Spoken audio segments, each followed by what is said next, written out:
Mga banwaan sa Camarines Sur, Padagos, ang lakdang tanganing diin magparalakop ang helang na dengue sa probinsya. Yan ang tinutukan live ni Jessica Kalinog.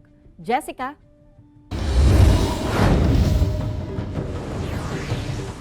Kate, ngunya na padagos na ana paghuros kan mga kaso kan COVID-19 sa nasyon, iyuman ang paglangkaw kan dengue cases. Sa Bicol Region nagpakol na sa 1,600 an kaso kan dengue. Asin ang probinsya nin Camarines Sur ang nangingenot sa listahan kan may pinakadakol na kaso. Ngunya na bulan nin Hunyo sana. 10 kaso na nin dengue ang nairehistro sa banwaan nin Tigaon, Camarines Sur. Alagad sigon kay Michael Reynes, DOH Dengue Coordinator kan RHU Tigaon, hali ini sa 7 barangay sa saindang lugar asin mayo man in clusterized cases kaya bako pa inigayong nakakaalarma. Sa ibong kaini nakaalerto man ang RHU asin padagos ang saindang kampanya kontra dengue, tanganing maibitaran ang paglakop pa kan helang sa 23 na barangay kan banwaan. So everyday po, nagkakandak po kami ng FDS sa mga barangays na implement si 4 o'clock habit. Ito pong every 4 o'clock, naglilidig sinda sa mga harong. Especially po itong mga breeding place kang mga mosquito. Pigpo na naman kan lokal na gobyerno kan banwaan in Ocampo ang pagdistribuer ng kemikal para sa fogging kan 25 barangay kan banwaan. Parte ini kan taon-taong anti-dengue program kan LGU. Papadagos na po yan.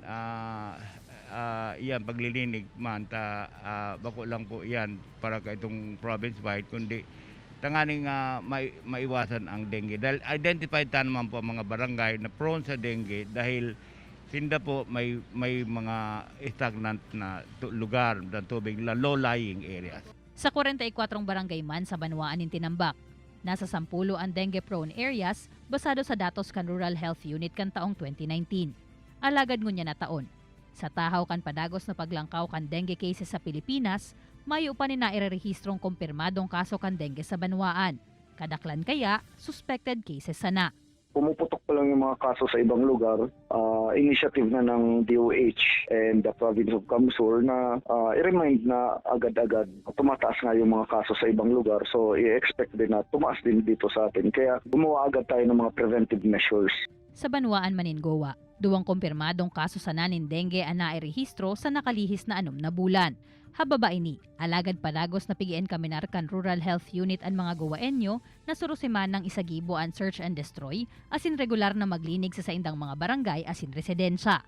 Ini tanganing dain na madugangan pa ang dengue cases sa saindang lugar. Sa presente, Kate, nagdetener subuot na manageable ang dengue cases sa Bicol Region. Naglalangkaw man pero bako pa ining pasiring duman sa dengue outbreak sigon sa DOH Bicol.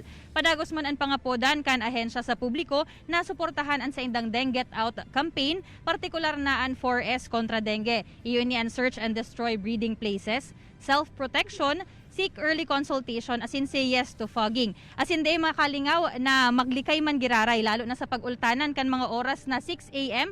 to 8 a.m. asin pagkahapon naman alas 4 hanggang alas 6 kung saan dominante ang mga lamok na may darang dengue. Kate?